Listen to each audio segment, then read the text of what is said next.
Antes de começar o vídeo, deixe seu like e inscreva-se no canal. Assim você me ajudará a fazer mais vídeos para vocês. E depois que assistir, comente qual foi o relato que você mais gostou. Nos confins de uma região onde a terra vermelha se misturava com o verde dos pastos, existia uma propriedade que carregava uma história que poucos ousavam contar em voz alta. Ali morava Dona Marieta, uma senhora de 70 anos que tinha passado a vida inteira naquelas terras, conhecendo cada pedra, cada árvore e cada canto daquele pedaço de chão que herdara do falecido marido. Marieta era uma mulher de estatura média, sempre vestida com vestido escuro e um avental que nunca saía do corpo. Seus cabelos brancos ficavam presos num coque simples e seus olhos castanhos carregavam uma tristeza antiga que ela nunca explicava para ninguém. Era conhecida na redondeza como uma pessoa boa, que nunca negava um prato de comida ou um copo d'água para quem chegasse em sua porta. Mas havia algo nela que fazia as pessoas se sentirem meio desconfortável quando ficavam muito tempo em sua companhia. A casa dela era simples, construída de tijolo aparente e telha de barro, com uma varanda na frente onde ela costumava sentar no final da tarde para descansar um pouco. Nos fundos da propriedade, além do galinheiro e da horta, havia uma construção que chamava a atenção de qualquer visitante. Um poço muito antigo, feito de pedra, que já não dava mais água há mais de 20 anos. As pedras eram escuras, quase pretas, e estavam cobertas por um limo esverdeado que nunca secava, mesmo nos períodos de seca mais intensa. Dona Marieta sempre contava para quem perguntava que o poço tinha secado depois que o marido morreu, como se a terra tivesse perdido a vontade de dar água. Mas os vizinhos mais antigos sabiam que havia algo mais nessa história, algo que a própria Marieta preferia não comentar. Alguns diziam que tinham visto coisa estranha acontecendo ali pelos redores, principalmente quando a lua estava cheia e o vento soprava forte, vindo do lado da mata. A rotina da velha senhora sempre foi muito regular. Acordava antes do galo cantar, cuidava das galinhas, regava a horta com água que buscava numa cisterna mais distante e passava boa parte do dia cozinhando e fazendo os afazeres domésticos. Mas toda tarde, sem falta, ela pegava uma cadeira de palha e se sentava bem pertinho do poço seco. Ficava lá por horas, às vezes até o sol se pôr completamente, olhando fixamente para o fundo escuro daquela abertura na terra. Quando alguém perguntava o que ela fazia ali, Marieta sempre respondia com um sorriso meio forçado, que estava fazendo companhia para o velho, referindo-se ao marido morto. As pessoas achavam que era só uma mania de velha solitária, mas começaram a reparar que ela não conversava sozinha, nem parecia estar relembrando memória. Ela simplesmente ficava ali, quieta, como se estivesse esperando alguma coisa acontecer. O primeiro sinal de que havia algo de errado aconteceu numa quarta-feira de outubro, quando a filha da vizinha mais próxima, uma menina de uns 8 anos chamada Luísa, foi até a casa da Dona Marieta buscar uns ovos que a mãe tinha encomendado. A menina era esperta e observadora, daquelas crianças que reparam em tudo e não tem medo de perguntar sobre o que vê. Quando Luísa chegou na propriedade, encontrou Dona Marieta no lugar de sempre, sentada pertinho do poço. Mas dessa vez havia algo diferente. A velha senhora estava conversando baixinho, como se tivesse alguém dentro do poço respondendo para ela. A menina se aproximou devagar, curiosa, e conseguiu escutar alguns pedaços da conversa. "Eu sei que você está aí embaixo, Zé", dizia Marieta com uma voz suave, quase carinhosa.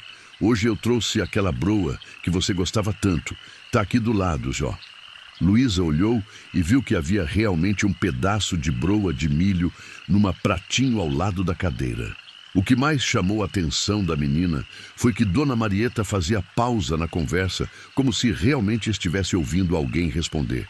E o mais estranho de tudo De vez em quando saía um som do fundo do poço, como se fosse um murmúrio abafado, quase imperceptível. A menina ficou com medo e saiu correndo sem pegar os ovos. Quando chegou em casa, contou tudo para a mãe, que inicialmente não deu muita importância, achando que era coisa da imaginação da filha.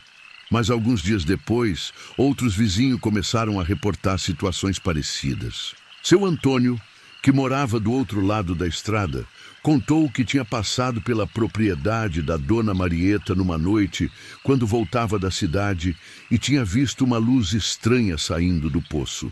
Não era luz elétrica, nem de lamparina, mas uma luminosidade meio azulada que pulsava como se fosse um coração batendo. Ele disse que ficou observando de longe e viu a silhueta da velha senhora caminhando ao redor do poço, carregando alguma coisa nas mãos.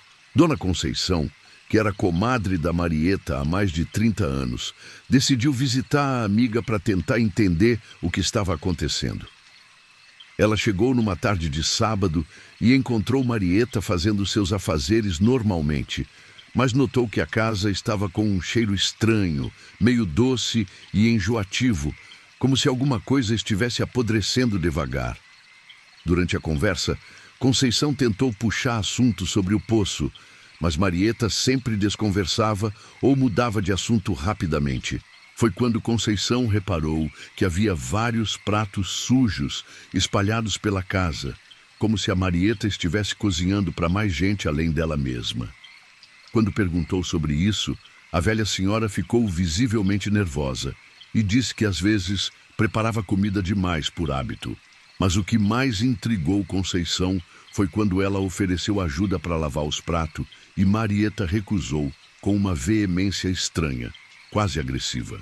Nesse momento, ela reparou que alguns dos pratos tinham resto de comida que parecia ter sido apenas beliscada, como se alguém tivesse provado, mas não conseguido terminar.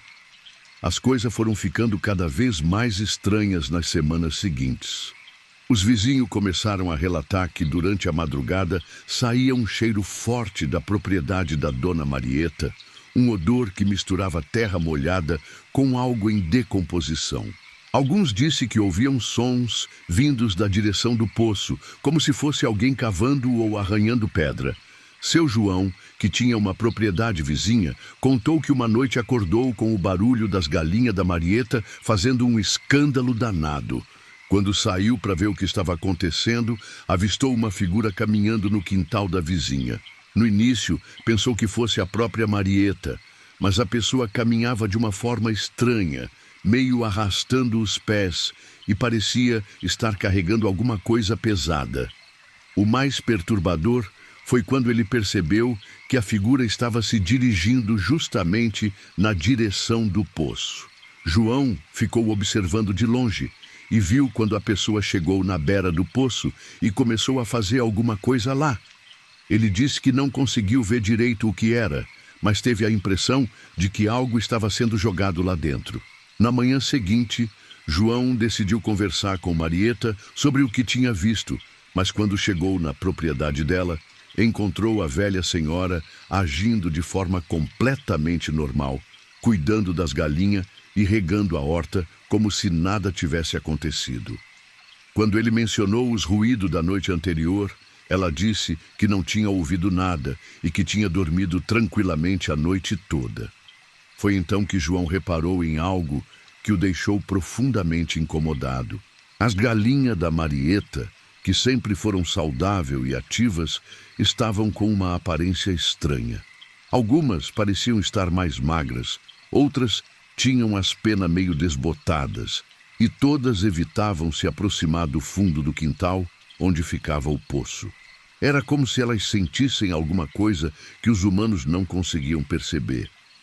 A situação chegou ao ponto de preocupação quando Luísa, a menina que tinha presenciado a conversa da dona Marieta com o poço, começou a ter pesadelos constantes. Ela acordava no meio da noite gritando, dizendo que via um homem sujo de terra tentando sair de um buraco escuro. A mãe da menina levou ela no médico da cidade, mas não encontraram nada de errado fisicamente. Foi a própria Luísa quem deu a pista mais importante sobre o que estava acontecendo. Durante um dos pesadelos, ela falou dormindo sobre um homem que pedia para sair do buraco porque estava com frio e fome. Ela disse que o homem tinha a voz igual à do seu Zé, o falecido marido da dona Marieta, que ela conhecia porque tinha sido vizinho da família antes de morrer. Essa informação fez com que Dona Conceição se lembrasse de alguns detalhes sobre a morte do Zé que na época não pareceram importantes. Ele tinha morrido de forma repentina, oficialmente de infarto, mas sempre houve alguns comentários sussurrados sobre a relação dele com Marieta nos últimos anos de vida. Alguns diziam que o casal vivia brigando muito, principalmente por causa de uma suspeita de que Zé estava interessado numa mulher mais nova da cidade. Conceição também se lembrou de que logo depois da morte do marido, Marieta tinha mandado tampar o poço com umas pedras pesadas, alegando que era perigoso deixar ele aberto. Na época, ninguém achou estranho, mas agora essa atitude ganhava um significado diferente. Decidida a descobrir a verdade, Conceição organizou uma visita junto com outros vizinhos próximos. Eles chegaram na casa da Marieta numa tarde de domingo, fingindo que era só uma visita social, mas com a intenção de observar melhor o que estava acontecendo. Durante a visita, eles repararam em vários detalhes perturbadores. A casa tinha realmente um cheiro estranho, mais forte do que Conceição tinha notado na primeira vez. Havia prato demais na mesa, como se ela estivesse servindo comida para 2 pessoas. E o mais estranho, Marieta falava às vezes como se estivesse se dirigindo a alguém que não estava ali. Zé quer mais um pouco de café, ela disse numa certa altura, servindo café numa xícara vazia e colocando ela numa cadeira onde não havia ninguém sentado. Quando os vizinhos olharam com estranheza, ela pareceu perceber o que tinha feito e ficou visivelmente constrangida. Seu Antônio aproveitou um momento em que Marieta foi na cozinha e se aproximou discretamente do poço. O que ele viu o deixou profundamente perturbado. As pedras que tampavam o poço não estavam mais lá. O buraco estava aberto e dava para ver que alguém tinha mexido na terra ao redor recentemente. Havia também um cheiro muito forte saindo de lá de dentro, um odor de decomposição que fazia o estômago embrulhar. Quando Marieta voltou da cozinha e viu Antônio pertinho do poço, ela ficou visivelmente alterada. Pediu com uma certa urgência para que ele se afastasse de lá, alegando que era perigoso porque as pedras da lateral podiam desabar. Mas todos notaram que ela estava tremendo e suando, mesmo não fazendo calor. A partir desse momento, os vizinhos começaram a se organizar para descobrir o que realmente estava acontecendo. Eles sabiam que tinham que ser cuidadosos, porque se estivessem certos em sua suspeita, a situação era muito mais grave do que uma simples excentricidade de uma velha solitária. Foi seu João quem sugeriu que eles deveriam observar a propriedade durante a noite para tentar flagrar o que quer que fosse que estava acontecendo lá. Eles combinaram de se revezar em turnos, sempre mantendo uma distância segura, mas de onde pudessem ver claramente o quintal e principalmente a área do poço. Na primeira noite de observação, nada de anormal aconteceu. Marieta acendeu as luzes da casa no horário normal, fez seus afazeres rotineiros e foi dormir. Mas na segunda noite, por volta das 2 da manhã, as coisas começaram a ficar interessantes de uma forma muito perturbadora. Conceição, que estava de vigília nessa noite, viu quando Marieta saiu de casa carregando uma lamparina. Ela caminhava de forma diferente, mais devagar e cautelosa, olhando ao redor como se tivesse medo de ser vista.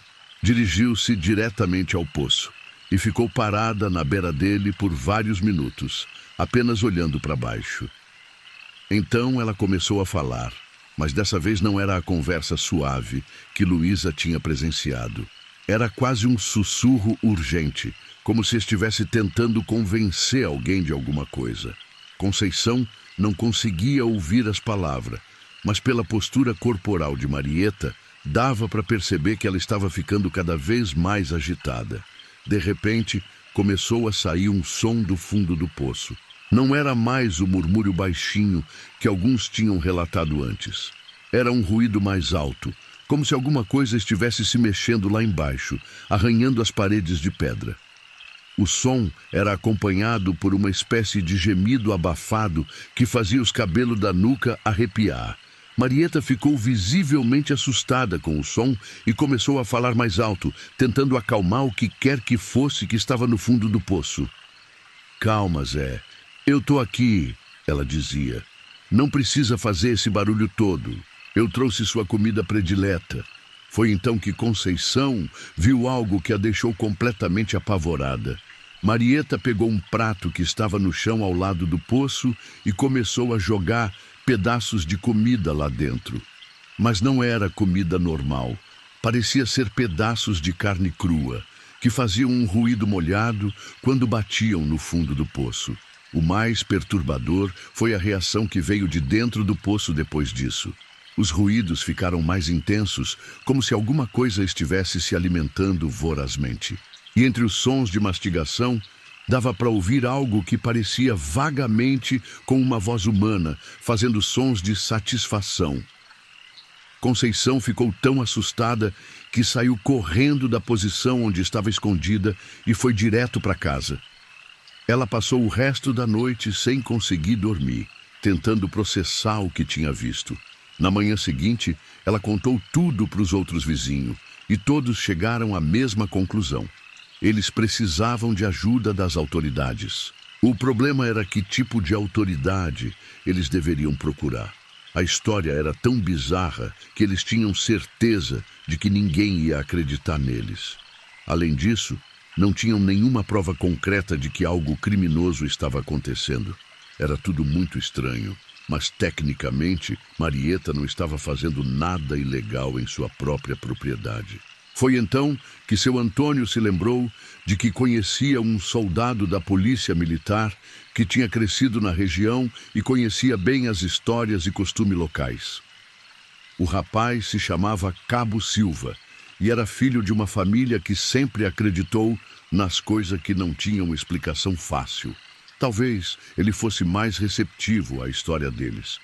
Quando eles procuraram o Cabo Silva e contaram tudo o que tinha acontecido, ele ouviu com atenção e não demonstrou ceticismo. Pelo contrário, ele disse que já tinha ouvido alguns relatos estranhos sobre a região e que achava que valia a pena investigar mais de perto. Silva sugeriu que eles fizessem uma observação mais sistemática, com ele participando também. Ele tinha equipamento melhor e treinamento para esse tipo de situação.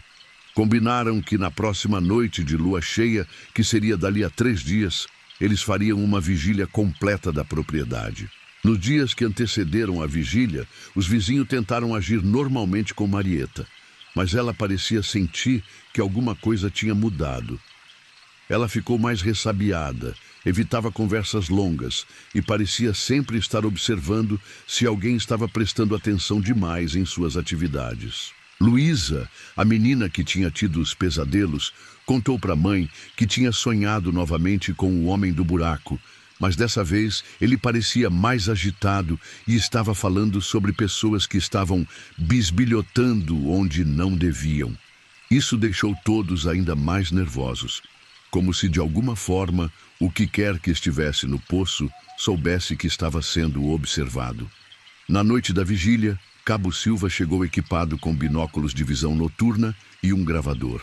Eles se posicionaram em 3 pontos diferentes ao redor da propriedade, de forma a ter uma visão completa do quintal e, principalmente, da área do poço.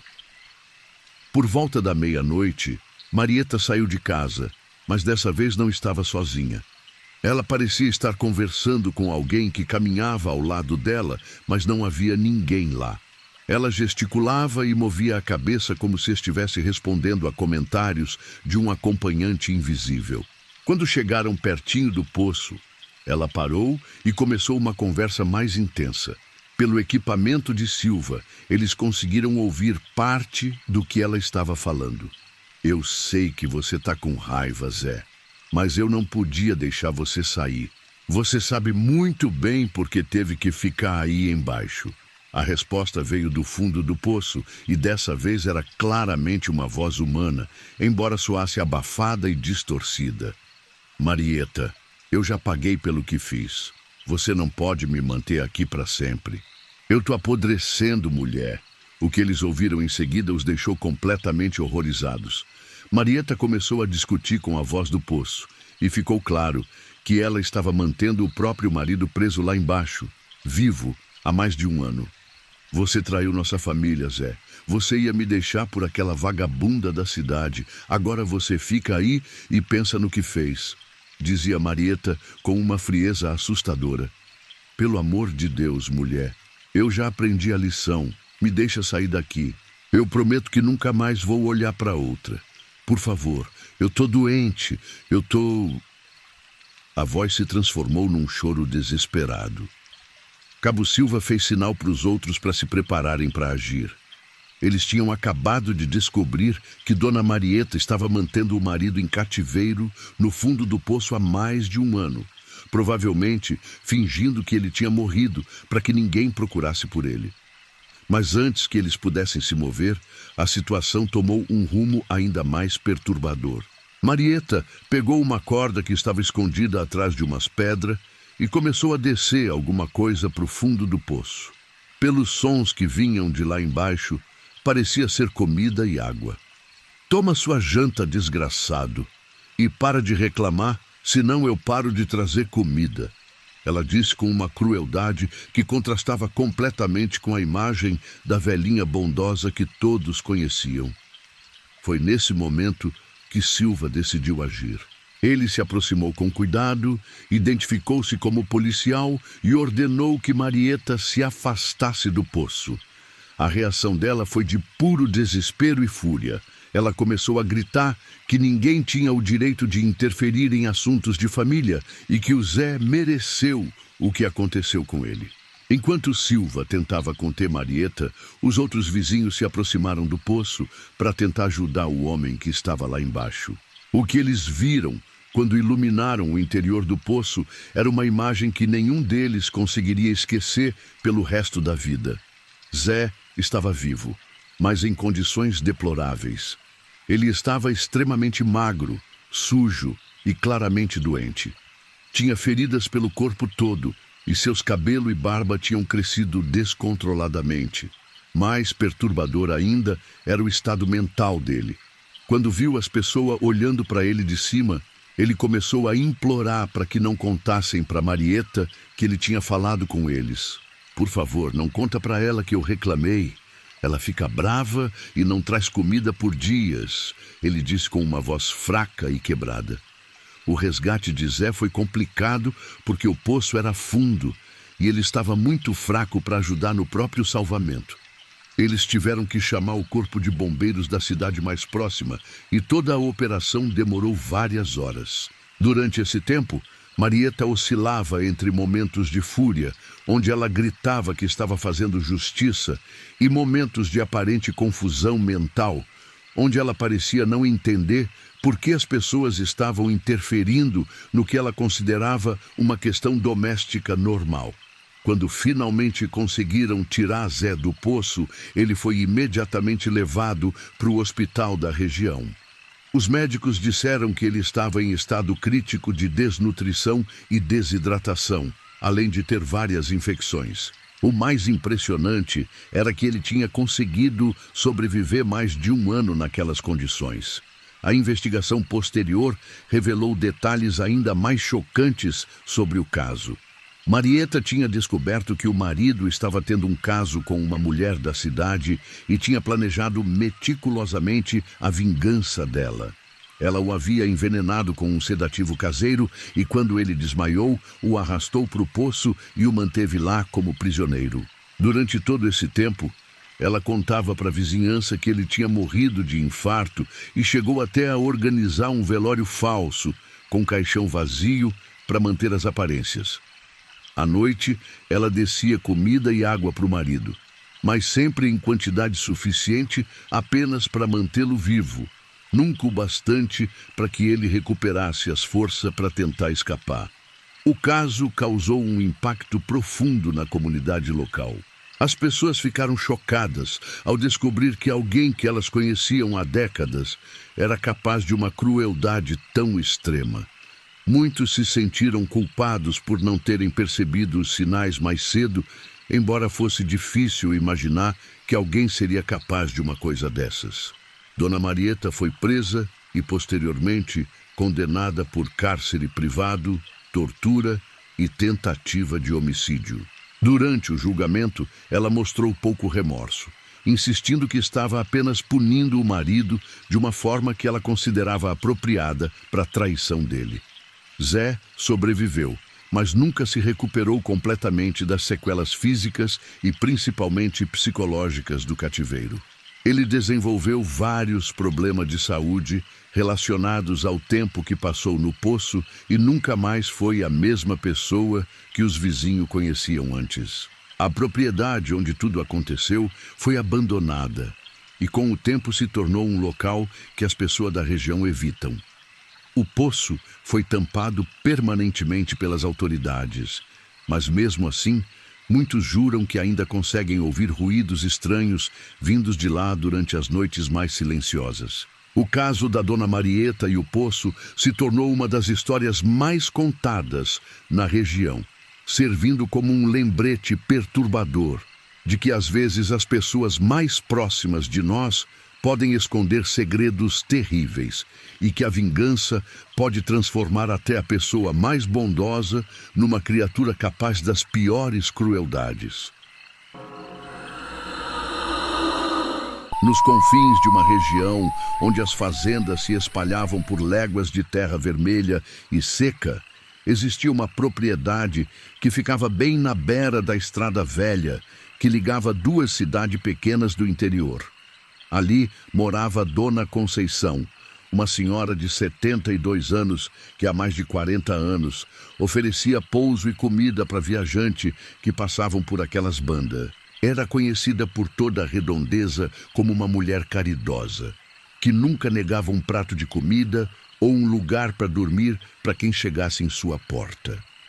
A casa da Conceição era uma construção antiga, de tijolos à vista e telha de barro, com uma varanda comprida na frente onde ela costumava sentar para observar o movimento da estrada. A propriedade não era grande, mas tinha tudo o que ela precisava. Algumas cabeças de gado, um galinheiro, uma horta pequena e 3 quartos nos fundos que ela alugava para quem precisasse de pouso.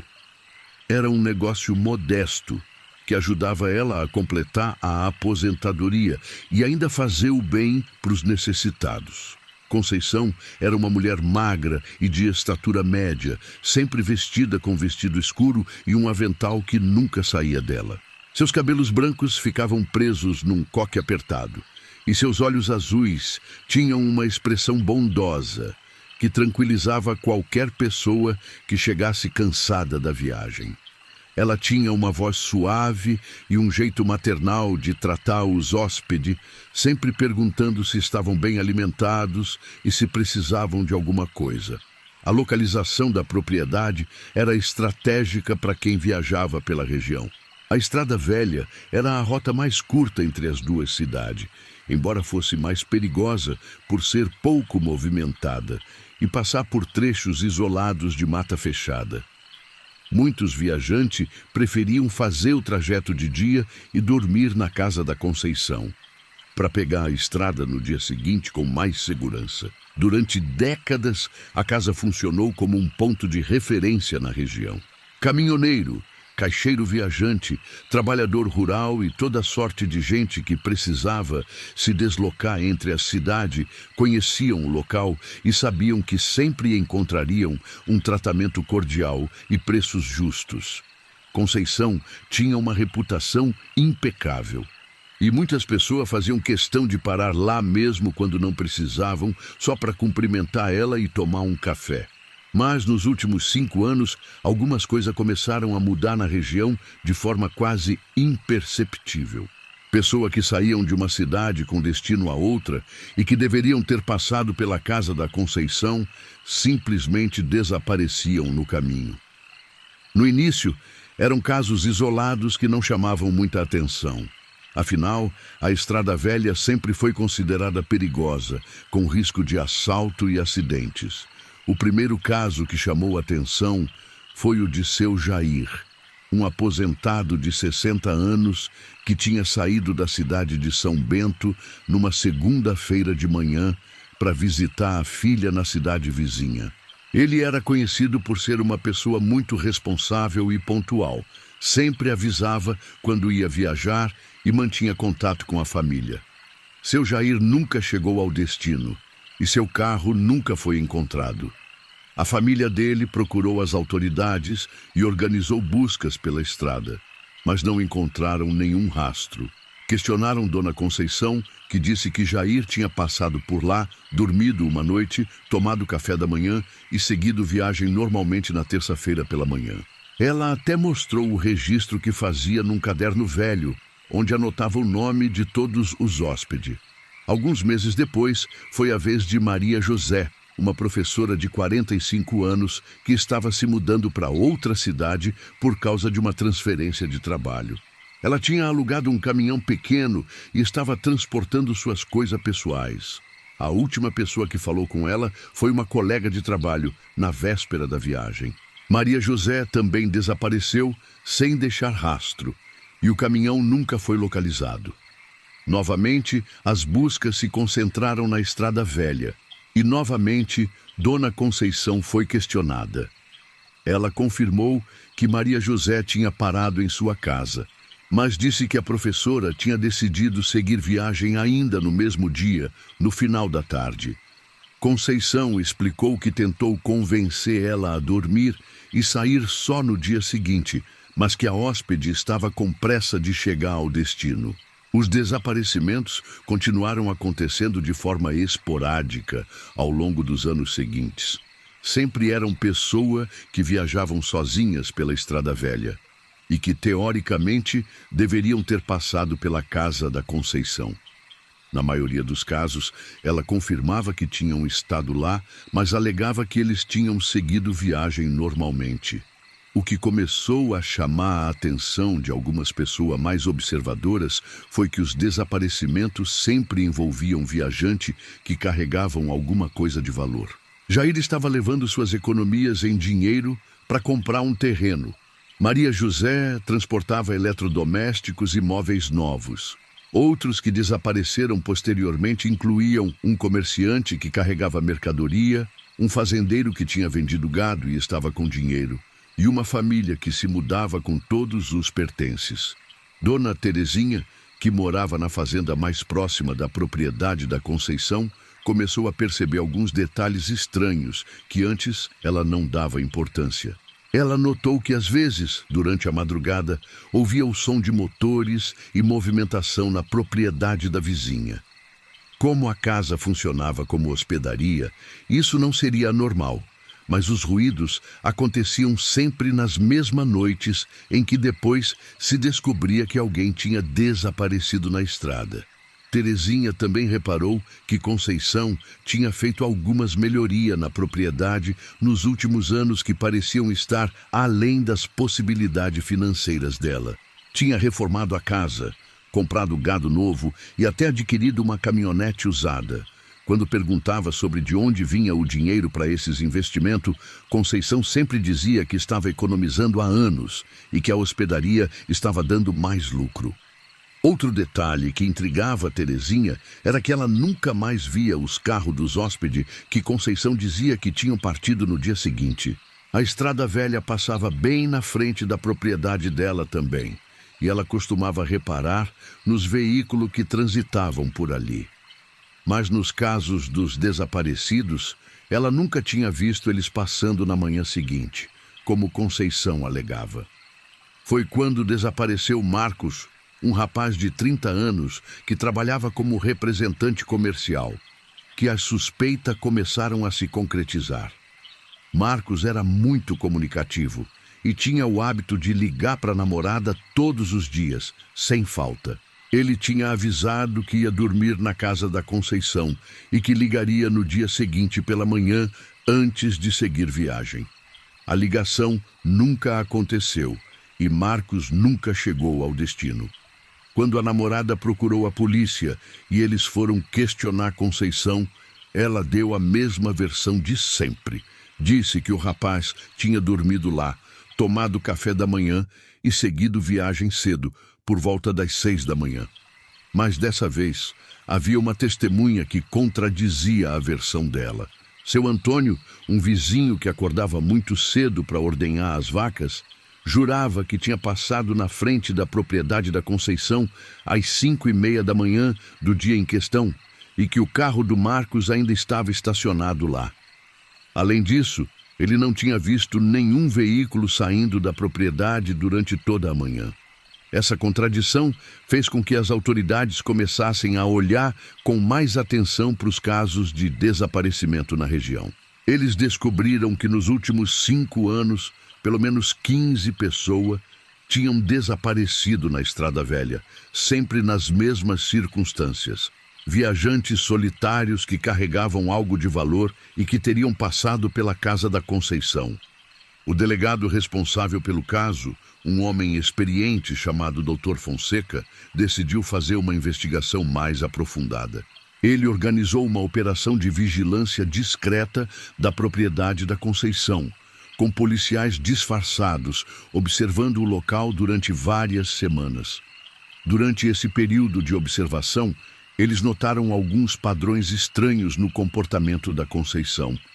Ela sempre parecia saber quando ia chegar um hóspede, mesmo antes do carro aparecer na estrada. Ficava na varanda, olhando na direção certa, como se estivesse esperando alguém específico. E sempre que chegava um viajante sozinho, com um carro bom ou carregado de pertences, ela demonstrava um interesse especial, sendo mais atenciosa que o normal. Os policiais também perceberam que havia uma movimentação estranha durante as madrugadas. Por volta das 3 da manhã, sempre ouvia ruído vindos dos fundos da propriedade, como se alguém estivesse mexendo com ferramentas ou movendo coisas pesadas. Mas quando eles tentavam se aproximar para ver melhor, os ruídos paravam imediatamente. Foi durante uma dessas vigílias noturnas que eles flagraram algo que mudou completamente o rumo da investigação. Era uma quinta-feira de madrugada, quando viram Conceição saindo de casa com uma lanterna e se dirigindo para uma área nos fundos da propriedade que ficava escondida por algumas árvores. Ela carregava uma pá e parecia estar indo fazer algum tipo de trabalho manual. Os policiais conseguiram se aproximar o suficiente para ver que ela estava cavando um buraco numa área onde a terra parecia ter sido mexida recentemente várias vezes. O mais perturbador foi quando ela começou a tirar algo de dentro de sacos plásticos que estavam escondidos atrás das árvores. Mesmo com a pouca luz, dava para perceber que ela estava enterrando roupas, documento e outros objetos pessoais que claramente pertenciam a outras pessoas. Na manhã seguinte, os policiais voltaram ao local e encontraram evidências que confirmaram suas piores suspeitas. Havia vários locais onde a terra tinha sido mexida recentemente. E quando começaram a escavar, encontraram pertences pessoais de várias das pessoas que tinham desaparecido nos últimos anos.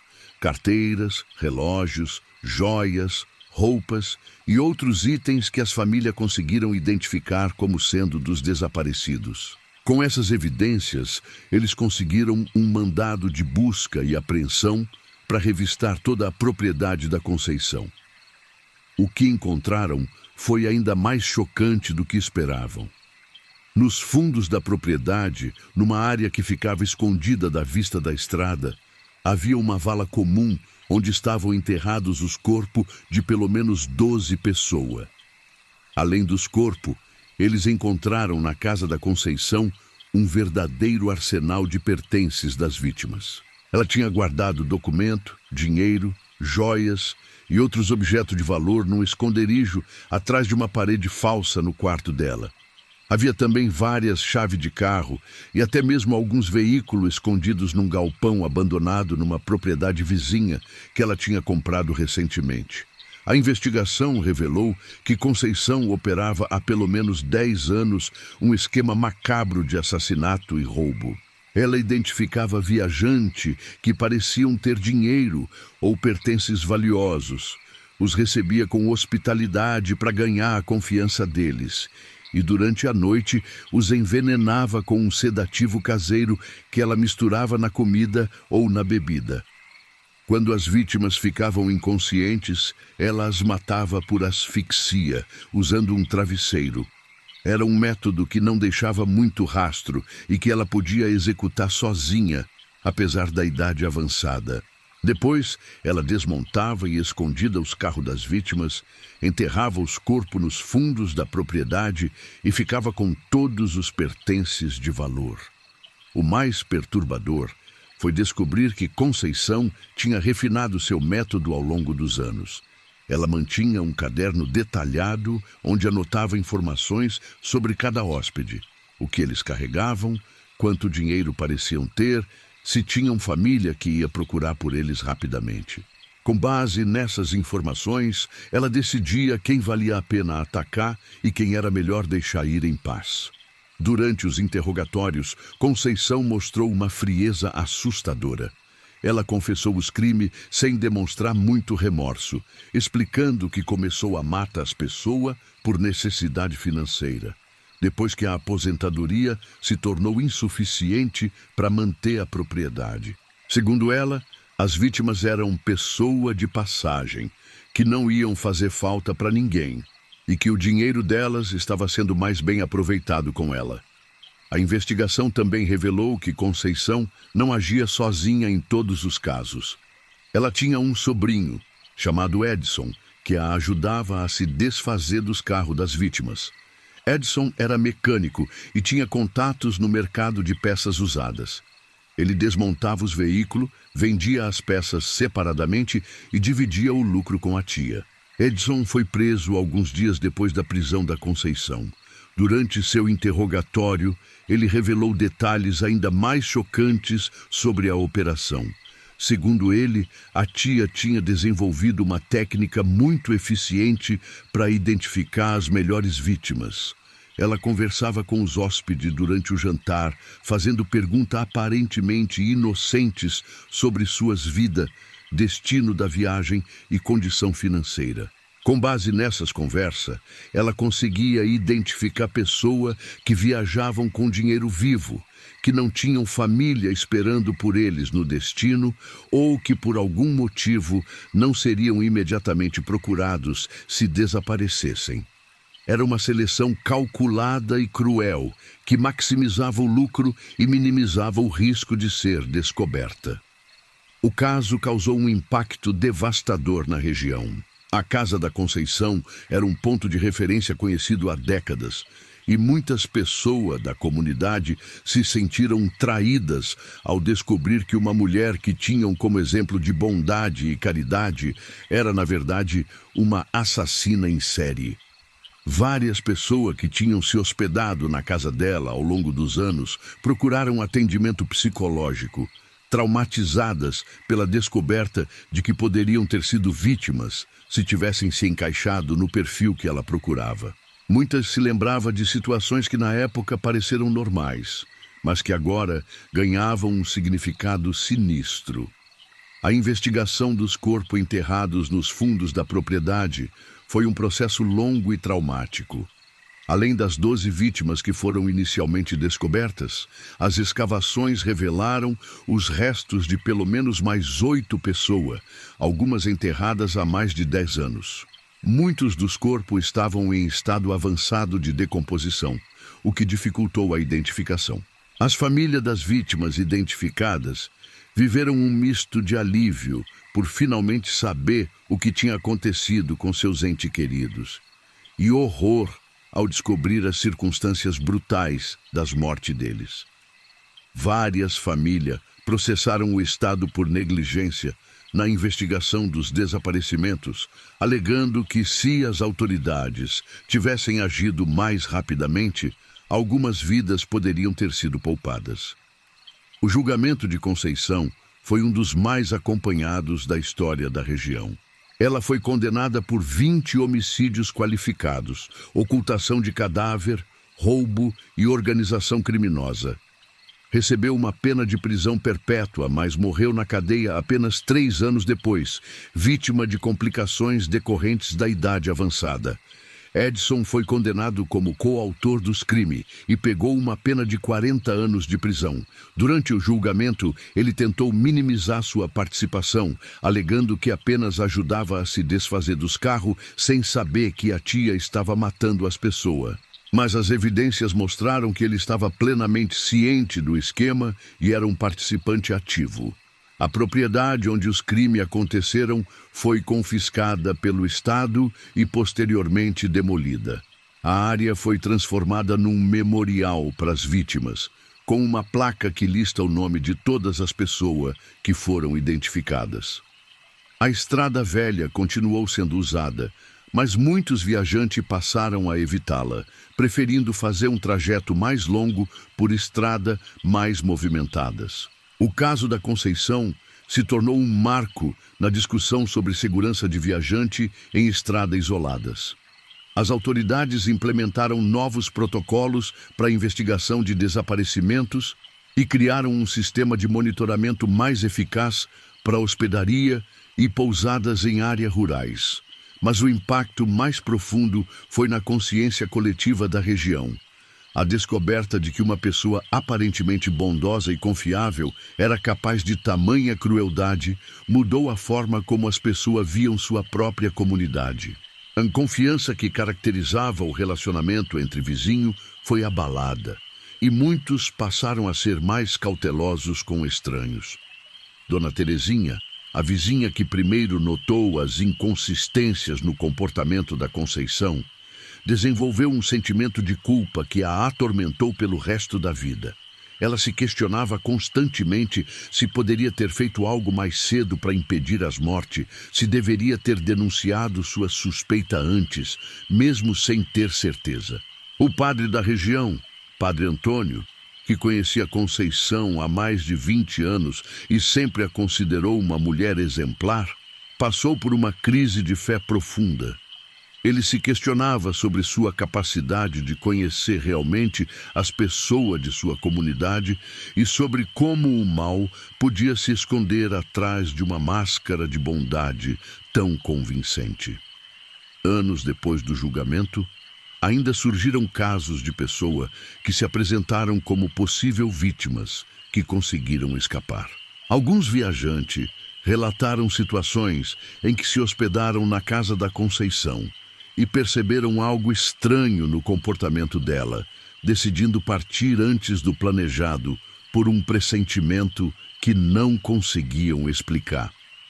Um desses relatos foi de um caminhoneiro chamado Roberto, que contou que tinha se hospedado na casa da Conceição cerca de 6 anos antes dos crimes serem descobertos. Ele disse que durante o jantar ela fez muitas perguntas sobre sua rota, seu carregamento e sua família. Na época, ele achou apenas que ela estava sendo simpática, mas durante a noite acordou com um sabor estranho na boca e uma sensação de tontura. Roberto contou que ficou com medo e decidiu partir ainda de madrugada, inventando uma desculpa sobre ter recebido uma ligação urgente. Conceição tentou convencê-lo a ficar, oferecendo café da manhã e dizendo que era perigoso viajar no escuro, mas ele insistiu em partir. Só anos depois, quando o caso veio à tona, ele percebeu que provavelmente tinha escapado por pouco de se tornar mais uma vítima. Outro aspecto perturbador que emergiu durante a investigação foi a descoberta de que Conceição tinha uma técnica específica para se desfazer dos rastros dos crimes. Ela queimava documento e foto pessoais das vítimas numa fornalha que mantinha nos fundos da propriedade, alegando que a usava para queimar lixo. As cinzas eram espalhadas pela horta, eliminando qualquer evidência que pudesse ligar ela aos desaparecidos. Ela também tinha desenvolvido um método para explicar a presença de pertences valiosos que eventualmente alguém pudesse notar. Conceição espalhava uma versão de que tinha herdado joias e objeto de uma tia rica que tinha morrido e que às vezes vendia algumas peças para complementar a renda. Era uma história plausível que explicava tanto sua melhora financeira quanto a presença de itens que não condiziam com sua condição social. A investigação forense dos corpos revelou detalhes macabros sobre o método de Conceição. Ela não apenas matava as vítimas, mas também removia dente de ouro e obturações valiosas antes de enterrá-las. Esses itens eram encontrados numa caixinha escondida no quarto dela, junto com relógios, anéis e outras joias pequenas que ela considerava muito arriscado vender. O perito que participou da investigação, Dr. Carvalho, comentou que nunca tinha visto um caso tão meticuloso de assassinato em série.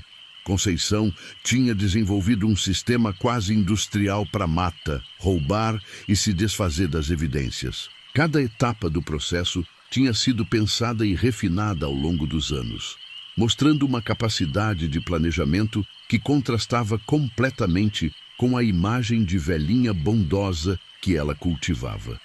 Uma das descobertas mais perturbadoras foi que Conceição mantinha um diário onde registrava não apenas informações sobre as vítimas, mas também suas impressões pessoais sobre cada assassinato. Ela escrevia sobre o que tinha funcionado bem, o que poderia ser melhorado, e até mesmo comentários sobre a reação das vítimas ao sedativo. Em uma das entradas do diário, datada de 3 anos antes de ser presa, ela escreveu: "O comerciante demorou mais para dormir que eu esperava. Da próxima vez, vou colocar mais do remédio na comida." Ele ainda tentou levantar quando começou a fazer efeito, mas não conseguiu chegar na porta. O dinheiro dele vai dar para comprar a caminhonete nova. Essas anotações mostravam uma frieza e um pragmatismo que chocaram até mesmo os investigadores mais experientes. Conceição tratava os assassinatos como um negócio, fazendo análises de custo-benefício e planejamento estratégico como se fosse uma atividade comercial legítima. O sobrinho Edson, durante seu julgamento, revelou que a tia tinha tentado envolvê-lo mais diretamente nos assassinatos. Segundo ele, ela havia sugerido que eles expandissem a operação, talvez montando uma segunda hospedaria em outra estrada movimentada. Edson alegou que recusou a proposta porque tinha medo de que a operação ficasse grande demais e fosse descoberta. Mas as evidências mostraram que Edson estava mais envolvido do que admitia. Foram encontradas anotações da Conceição indicando que ele participou diretamente de pelo menos 3 assassinatos, ajudando a imobilizar vítimas que resistiram ao sedativo. Em um dos casos, ele teria sido responsável pela morte de uma mulher que acordou durante a tentativa de assassinato e tentou fugir. O impacto psicológico do caso se estendeu muito além da região onde os crimes aconteceram. A história da Hospedaria dos Horrores, como ficou conhecida na mídia, se tornou um símbolo nacional da violência rural e da vulnerabilidade dos viajantes em estradas isoladas. Várias hospedarias e pousadas da região sofreram com a desconfiança que se instalou após o caso. Os proprietários tiveram que fazer um esforço extra para demonstrar sua confiabilidade, instalando câmeras de segurança, fornecendo referências de outros hóspedes e até mesmo convidando as autoridades locais para visitar seus estabelecimentos. A Estrada Velha, que antes era conhecida apenas por ser uma rota mais curta entre a cidade, ganhou uma reputação sinistra que persiste até hoje. Muitos viajantes relatam uma sensação de desconforto ao passar pelo local onde ficava a propriedade da Conceição, mesmo sabendo que a casa foi demolida há anos. Alguns moradores da região começaram a relatar fenômenos estranhos na área onde ficava a propriedade. Viajantes contam que às vezes vem uma luz na varanda de uma casa que não existe mais, ou que sentem cheiro de comida sendo preparada quando passam pelo local de madrugada. Embora esses relatos sejam provavelmente produto da imaginação alimentada pela história trágica do local, eles contribuem para manter viva a memória dos crimes horríveis que aconteceram ali. O caso da Conceição também inspirou mudanças na legislação sobre hospedaria em zonas rurais.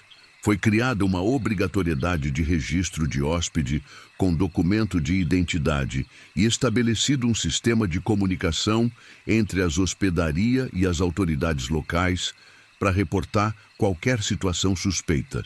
20 anos depois da descoberta dos crimes, o caso ainda é estudado em cursos de criminologia e psicologia forense como um exemplo de como assassinos em série podem se esconder por décadas atrás de uma fachada de respeitabilidade.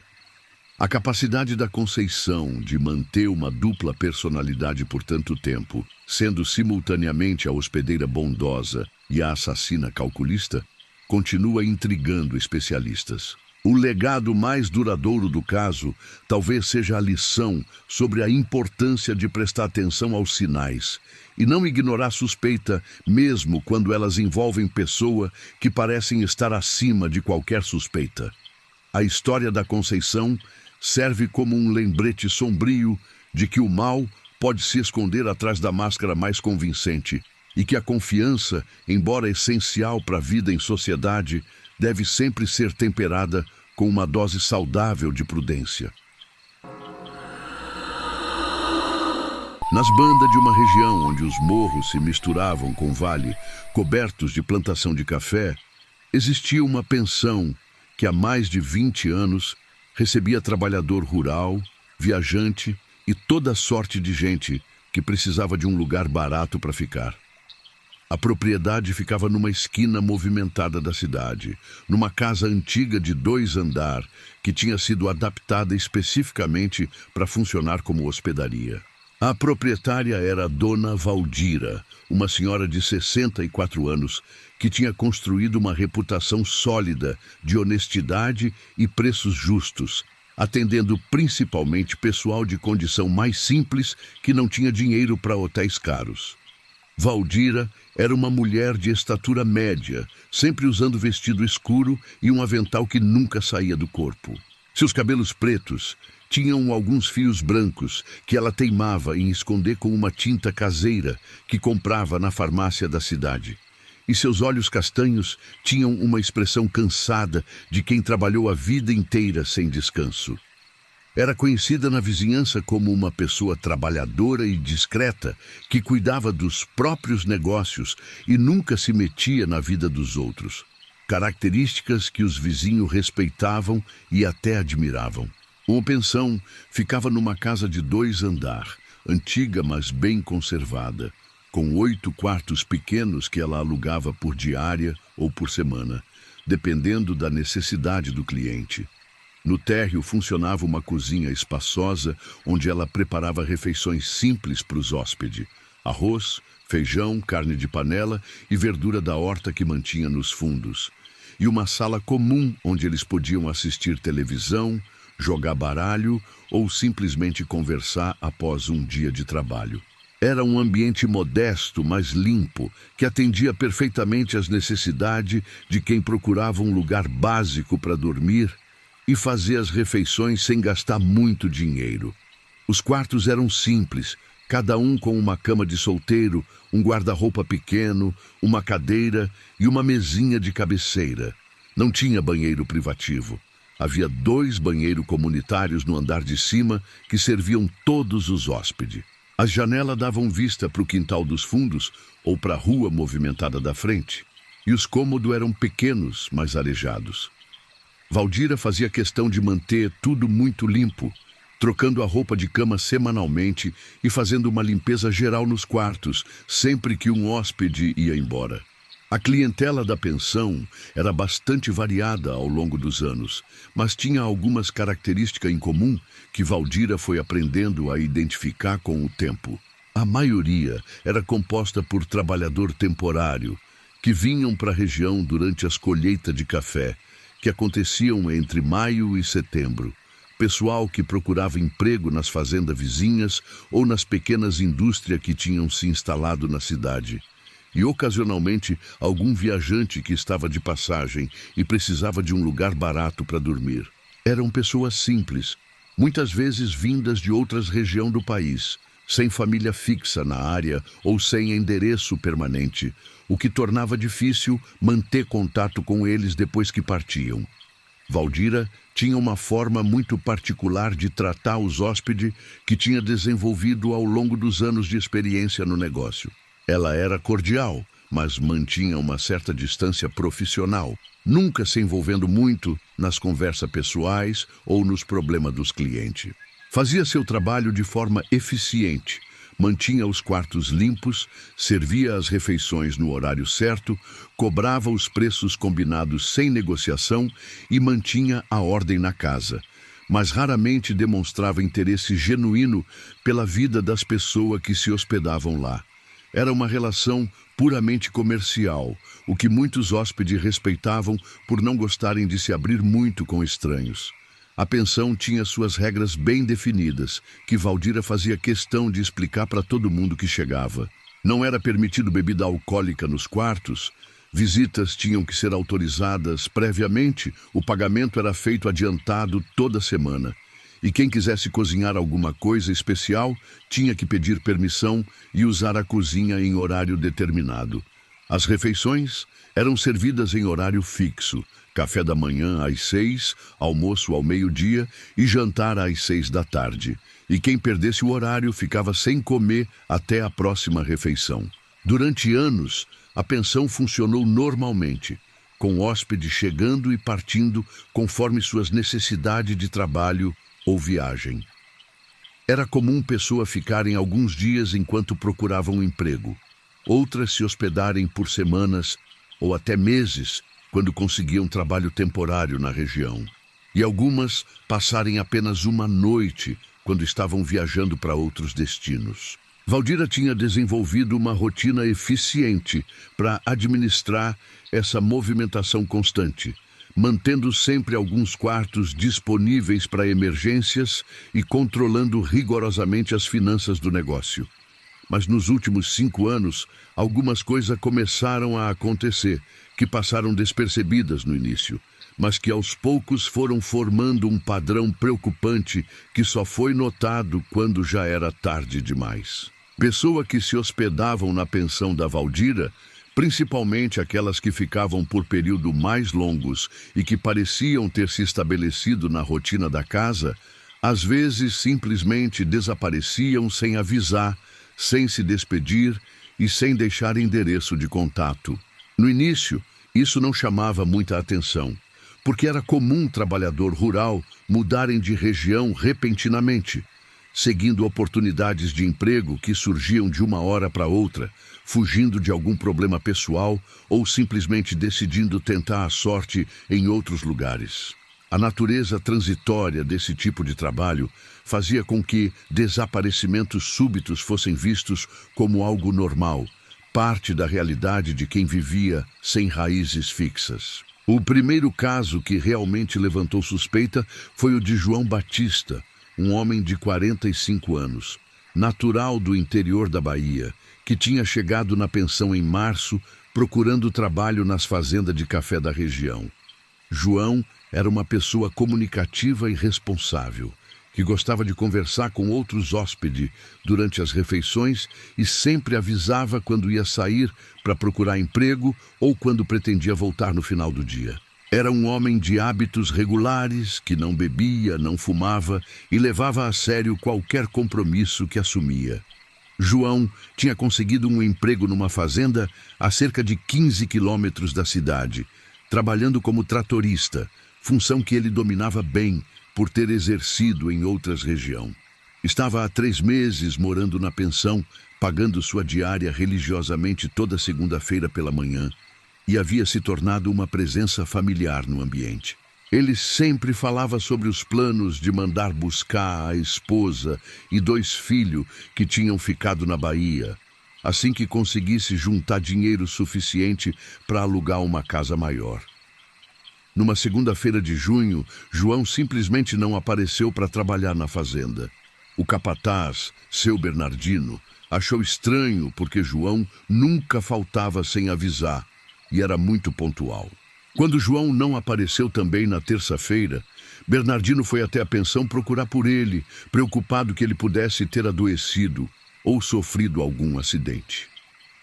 Valdira recebeu o capataz na porta da pensão e explicou, com sua habitual expressão neutra, que João tinha saído no domingo à noite carregando sua trouxinha de roupa e seus poucos pertences pessoais, e comentado que tinha recebido uma proposta de emprego melhor em outra cidade e que ia tentar a sorte por lá.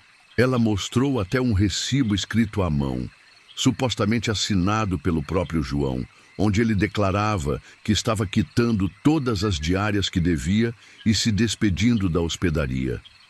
Bernardino examinou o papel e achou a situação muito estranha, porque João nunca tinha mencionado intenção de ir embora. Pelo contrário, estava satisfeito com o emprego na fazenda e já tinha até comentado sobre os planos de trazer a família. Além disso, João sempre falava sobre a importância de avisar quando ia mudar de emprego, por uma questão de respeito com os patrão. Não fazia sentido ele ter partido sem se despedir pessoalmente do capataz. Mas como Bernardino não tinha nenhuma obrigação legal de manter o funcionário, e a fazenda precisava de alguém para operar o trator, ele acabou contratando outra pessoa, na mesma semana, e tentou não dar mais importância ao caso.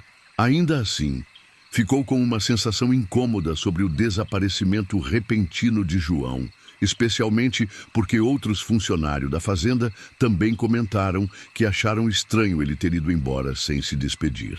Alguns meses depois foi a vez de Maria das Dores, uma mulher de 50 anos, natural de Minas Gerais, que trabalhava como doméstica em algumas casas da região e se hospedava na pensão durante a semana, voltando para uma cidade vizinha nos finais de semana para visitar uma filha adulta que tinha problema de saúde mental e precisava de cuidados constantes. Maria era uma pessoa muito organizada e pontual, que nunca faltava no trabalho sem avisar com antecedência.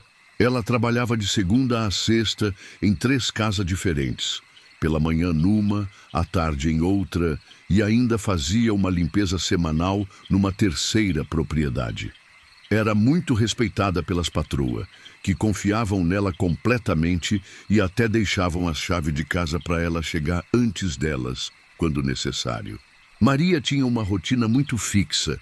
Chegava na pensão toda segunda-feira de manhã, trabalhava durante a semana e saía toda sexta à tarde para visitar a filha, voltando sempre no domingo à noite ou na segunda de manhã cedo.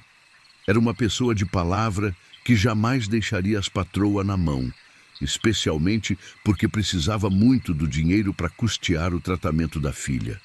Numa sexta-feira de setembro, Maria não apareceu em nenhuma das casas onde trabalhava. As 3 patroas ficaram preocupadas, porque isso nunca tinha acontecido antes. E quando uma delas ligou para as outras para verificar se Maria tinha avisado alguma coisa, descobriram que ninguém tinha recebido nenhuma explicação sobre a ausência dela. No sábado pela manhã, as patroas foram até a pensão procurar por Maria. Valdira as recebeu na porta e explicou, com a mesma expressão calma de sempre, que Maria tinha recebido uma ligação urgente na quinta-feira à noite, informando que a filha dela tinha piorado muito e precisava ser internada numa clínica especializada em outra cidade. Segundo Valdira, Maria ficou muito nervosa com a notícia e decidiu partir imediatamente, sem nem esperar o dia clarear. Valdira mostrou um papel onde Maria supostamente tinha escrito que estava quitando todas as contas da semana e que não ia mais voltar, porque precisava se mudar definitivamente para perto da filha para cuidar dela em tempo integral.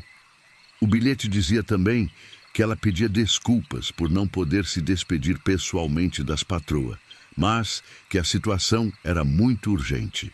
As patroas acharam a explicação plausível porque sabiam da preocupação constante que Maria tinha com a filha. Mas mesmo assim, ficaram com uma sensação estranha. Maria sempre falava muito sobre a filha durante o trabalho e certamente teria comentado se a situação dela tivesse se agravado a ponto de precisar de internação. Além disso, ela tinha deixado algumas coisas pessoais no quarto da pensão, incluindo uma foto da filha que ela sempre carregava na bolsa e que era muito importante para ela.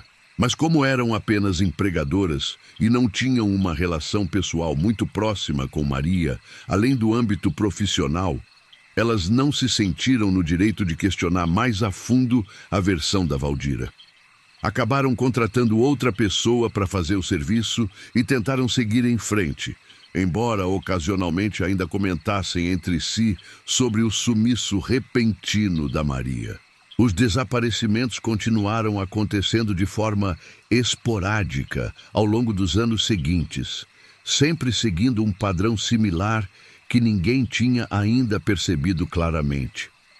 Sempre era um hóspede que ficavam por período mais longos na pensão, que tinham conseguido se estabelecer numa rotina de trabalho ou que pareciam ter algum dinheiro guardado e que, por algum motivo, não tinham família próxima na região que fosse procurar por eles imediatamente se eles sumissem. Em novembro do mesmo ano, desapareceu Antônio Carlos, um homem de 38 anos que trabalhava como pedreiro e estava na região construindo uma casa para um cliente. Antônio era conhecido por ser muito caprichoso no trabalho e responsável com os compromissos. Ele estava hospedado na pensão há 2 meses e tinha uma boa relação com outros hóspedes, sempre participando das conversas na sala comum depois do jantar. O cliente, para quem Antônio estava construindo a casa, ficou preocupado quando ele não apareceu para trabalhar numa terça-feira, especialmente porque a obra estava numa fase crítica e ele tinha prometido terminar uma parte específica naquela semana.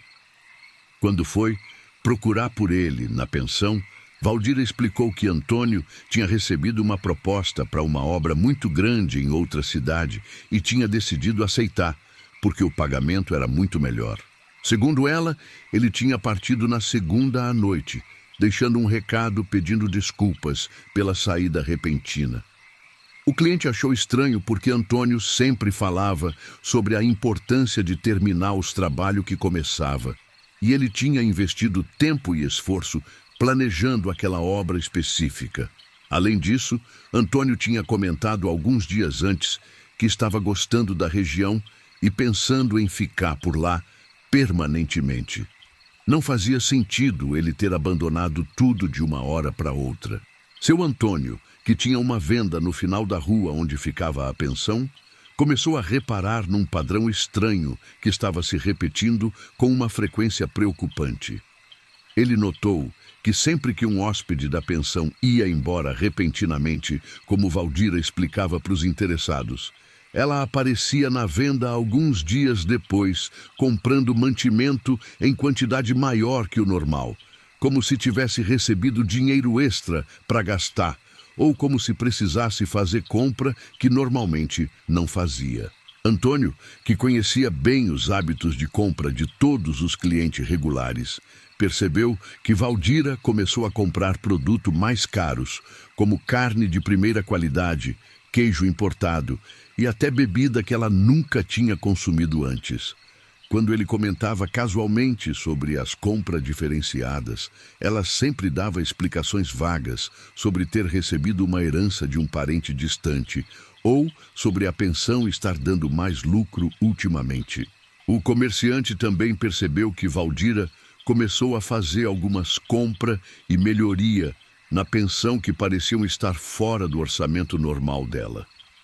Durante o período dos desaparecimentos, ela comprou uma geladeira nova para a cozinha, reformou completamente a fachada da pensão com uma pintura cara e até adquiriu uma televisão colorida grande para a sala comum, substituindo um aparelho pequeno e velho que tinha há anos.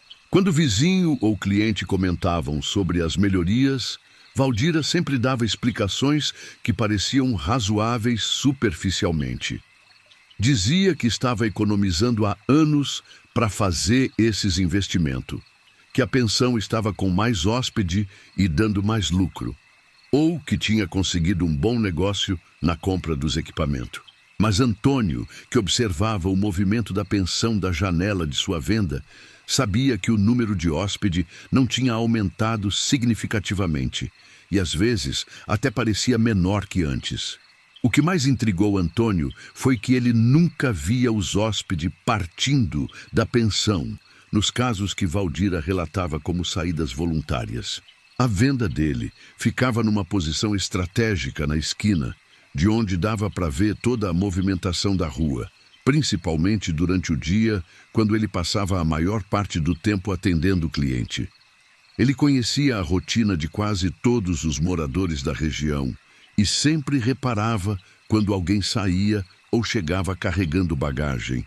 Mas nos casos das pessoas que supostamente tinham ido embora da pensão, João Batista, Maria das Dores, Antônio Carlos e outros que desapareceram posteriormente, ele nunca tinha visto elas saindo com bagagem, se despedindo na porta ou mesmo caminhando pela rua nos dias que Valdira alegava que elas tinham partido. Era como se elas tivessem simplesmente evaporado da pensão sem passar pela rua onde a venda ficava. Em fevereiro do ano seguinte, desapareceu Severino, um aposentado de 62 anos que se hospedava na pensão há mais de 6 meses.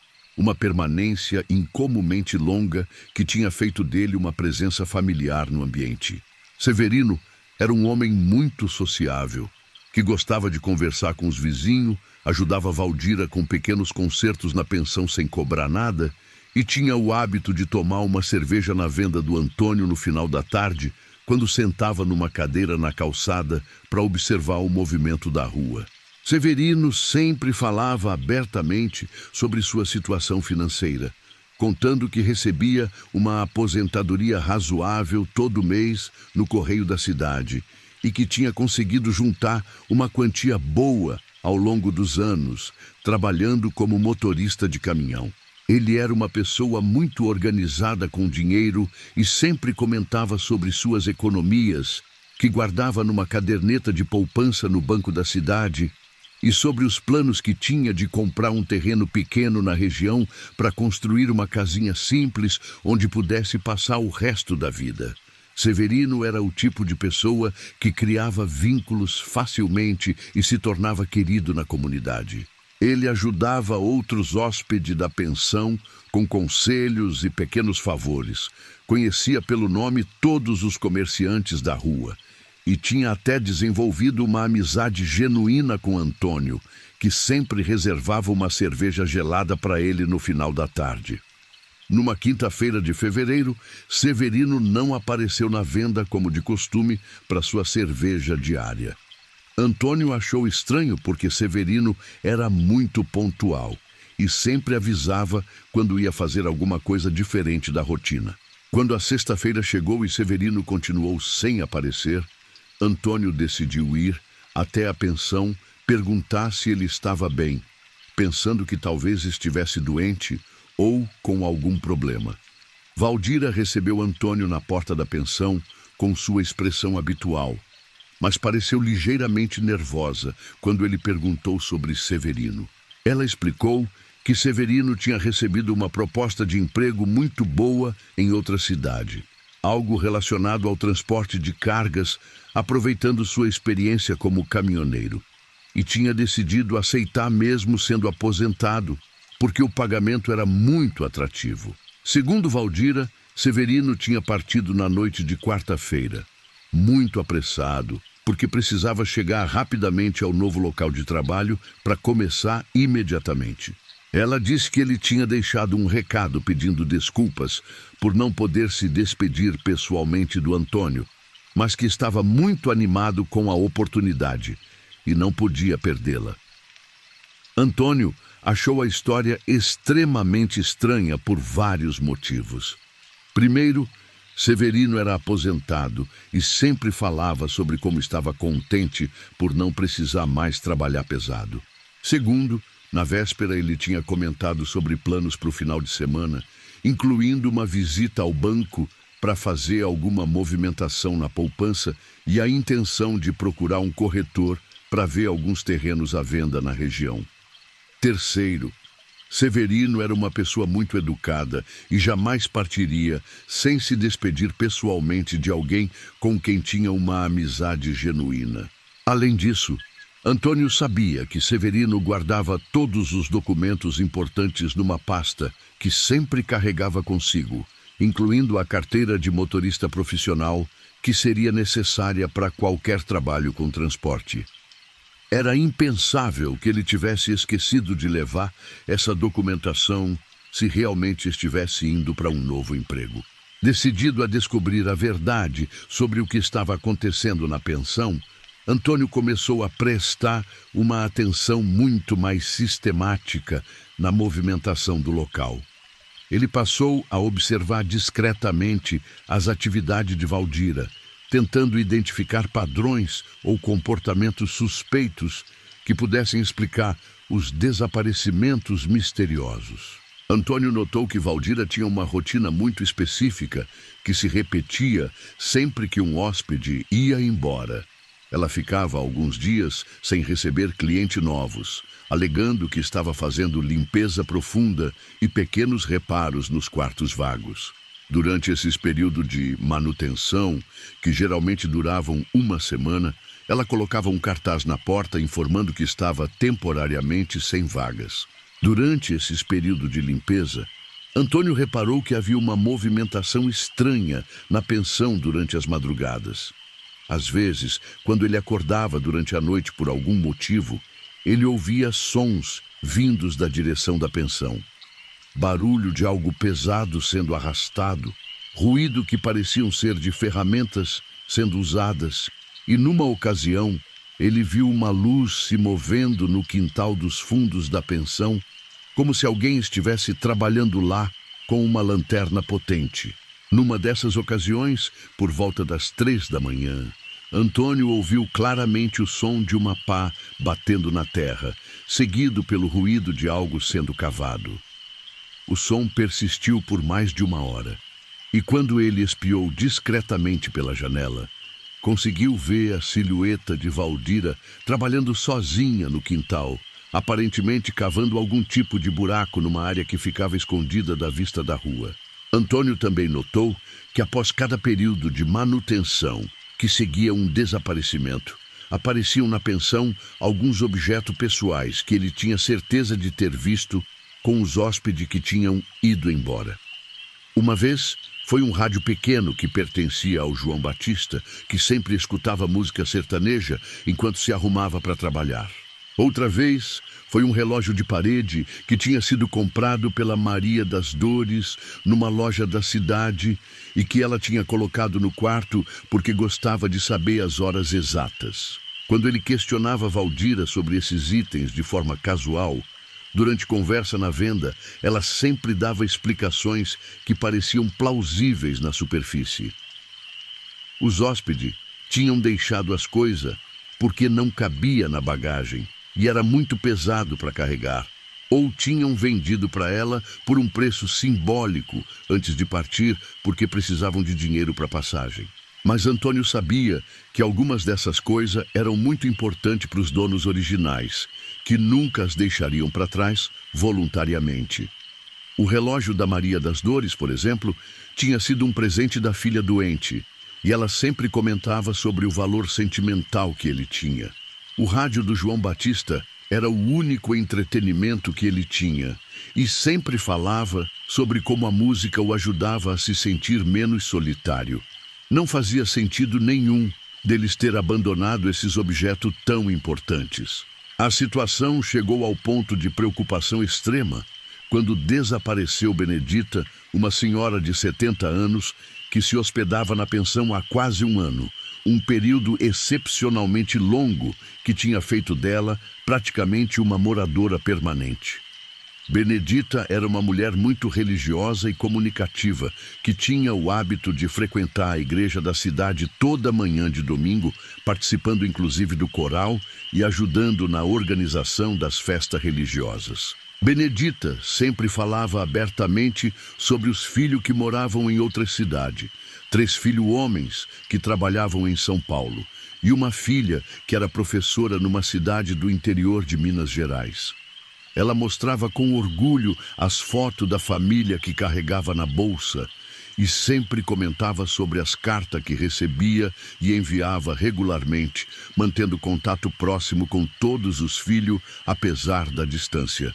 A senhora tinha vindo para a região porque um dos filhos tinha conseguido um emprego temporário numa fazenda da área e ela tinha decidido ficar perto dele por alguns meses. Mas quando o trabalho dele terminou e ele voltou para São Paulo, ela decidiu continuar na pensão, porque tinha se acostumado com a vida na cidade pequena e estava gostando da tranquilidade do lugar. Benedita era uma presença marcante na pensão e na comunidade. Ela ajudava Valdira na cozinha quando precisava, dava conselhos maternais para os hóspedes mais jovens e tinha se tornado uma figura conhecida e respeitada no bairro. Era impossível imaginá-la desaparecendo sem se despedir adequadamente de todas as pessoas com quem tinha criado vínculos. Numa segunda-feira de março, Benedita não apareceu na missa matinal como de costume, algo completamente fora do padrão para uma pessoa tão devota e pontual. O padre Joaquim, que conhecia bem todos os frequentadores regulares da igreja, achou muito estranho e decidiu ir até a pensão se informar sobre ela após o término da missa. Valdira recebeu o padre na porta da pensão e explicou, com uma expressão que o padre achou ligeiramente tensa, que Benedita tinha recebido uma visita surpresa da filha professora no domingo à tarde.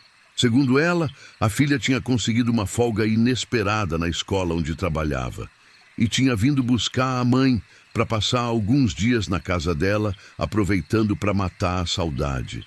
Valdira disse que Benedita ficou tão feliz com a surpresa que decidiu ir com a filha no mesmo domingo, sem nem esperar a segunda-feira para se organizar melhor. Segundo a versão dela, Benedita apenas pegou algumas coisas mais importantes e partiu com a filha, deixando o resto dos pertences para buscar depois, quando voltasse da visita. O padre Joaquim achou a explicação estranha por vários motivos. Primeiro, Benedita sempre falava sobre como avisava os filhos com antecedência quando ia visitá-los ou quando eles vinham visitá-la, porque gostava de se preparar adequadamente para esses encontros. Segundo, ela era uma pessoa muito organizada que jamais partiria deixando seus pertences para trás, especialmente as fotos da família e os terços que eram muito importantes para ela. Mas o que mais intrigou o padre foi que Benedita sempre comentava sobre sua devoção à igreja local e várias vezes tinha falado que jamais perderia uma missa de domingo sem um motivo muito grave. Se ela soubesse que ia viajar no domingo, certamente teria participado da missa matinal antes de partir, ou pelo menos teria enviado um recado explicando sua ausência. Decidido a verificar a veracidade da história, o padre Joaquim decidiu entrar em contato com os filhos da Benedita, usando as informações que ela própria tinha fornecido durante as muitas conversas que tiveram na igreja ao longo dos meses. Benedita sempre falava com detalhes sobre onde cada filho morava e trabalhava, e tinha até dado o endereço e telefone da filha professora para o padre, caso ele precisasse entrar em contato por alguma emergência. Quando o padre conseguiu falar com a filha de Benedita alguns dias depois, descobriu informações que o deixaram profundamente perturbado. A filha disse que não tinha visitado a mãe recentemente, que não tinha conseguido folga na escola há meses e que não sabia de nenhum plano da mãe de ir visitá-la. Pelo contrário, eles tinham conversado por telefone na sexta-feira anterior e Benedita não tinha mencionado nada sobre uma possível viagem. A filha ficou muito preocupada com a informação e disse que ia entrar em contato com os irmãos para verificar se algum deles sabia alguma coisa sobre o paradeiro da mãe. Quando nenhum dos filhos conseguiu localizar Benedita, a família decidiu registrar um boletim de ocorrência na cidade onde ela estava morando, relatando seu desaparecimento. Com essa informação alarmante, O padre Joaquim procurou as autoridades locais e relatou suas suspeitas crescentes sobre os desaparecimentos na pensão da Valdira. Ele mencionou não apenas o caso da Benedita, mas também outros desaparecimentos que tinha ouvido comentários na comunidade, sugerindo que podia haver um padrão criminoso por trás dessas situações. O delegado responsável pela região, Dr. Santos, era um homem experiente que tinha lidado com vários tipos de crime ao longo de sua carreira, mas nunca tinha enfrentado uma situação potencialmente tão grave quanto a que estava sendo relatada. Ele decidiu abrir uma investigação formal para verificar se havia fundamento na suspeita do padre e de outros moradores da comunidade. A investigação começou com uma entrevista formal com Valdira na delegacia, onde o delegado perguntou detalhadamente sobre todos os hóspedes que tinham partido da pensão nos últimos anos. Valdira manteve consistentemente a mesma versão que sempre dava. As pessoas saíam voluntariamente, sempre quitando suas contas adequadamente e deixando recado ou bilhetes explicando seus destinos e motivos para partir. Durante o interrogatório, que durou várias horas, Valdira mostrou todos os recibos e bilhetes que supostamente tinham sido deixados pelos hóspedes. À primeira vista, os documentos pareciam genuínos, com caligrafias diferentes e conteúdo que parecia condizente com as personalidades das pessoas que supostamente os tinham escrito. Mas quando o delegado pediu para ver os registros completos de hóspede que Valdira mantinha, ele encontrou algumas inconsistências perturbadoras que levantaram suspeita imediatas. Os nomes e dados pessoais, anotados por Valdira, não conferiam completamente com as informações que outras pessoas tinham fornecido sobre os desaparecidos. Em alguns casos, parecia que ela tinha inventado sobrenomes ou alterado detalhes sobre a origem das pessoas. Mais suspeito ainda, os endereços de origem que constavam nos registros eram vagos demais ou se referiam a localidades que não existiam. Quando o delegado tentou verificar algumas dessas informações, descobriu que várias das cidades ou bairros mencionados não podiam ser localizados, ou que os endereços específicos não correspondiam a lugares reais. O delegado também notou que Valdira parecia visivelmente nervosa durante todo o interrogatório, suando excessivamente mesmo com o ar-condicionado ligado, dando respostas evasivas para perguntas diretas e demonstrando uma ansiedade crescente conforme as perguntas se tornavam mais específicas. Suas mãos tremiam ligeiramente quando ela manuseava os documentos e ela evitava manter contato visual direto durante as explicações. Quando o delegado informou que seria necessário fazer uma inspeção na pensão para verificar os quartos onde os desaparecidos tinham se hospedado, Valdira relutou inicialmente, alegando que ia atrapalhar os hóspedes que estavam morando lá no momento e que poderia prejudicar seu negócio se os clientes soubessem que a polícia estava investigando o local.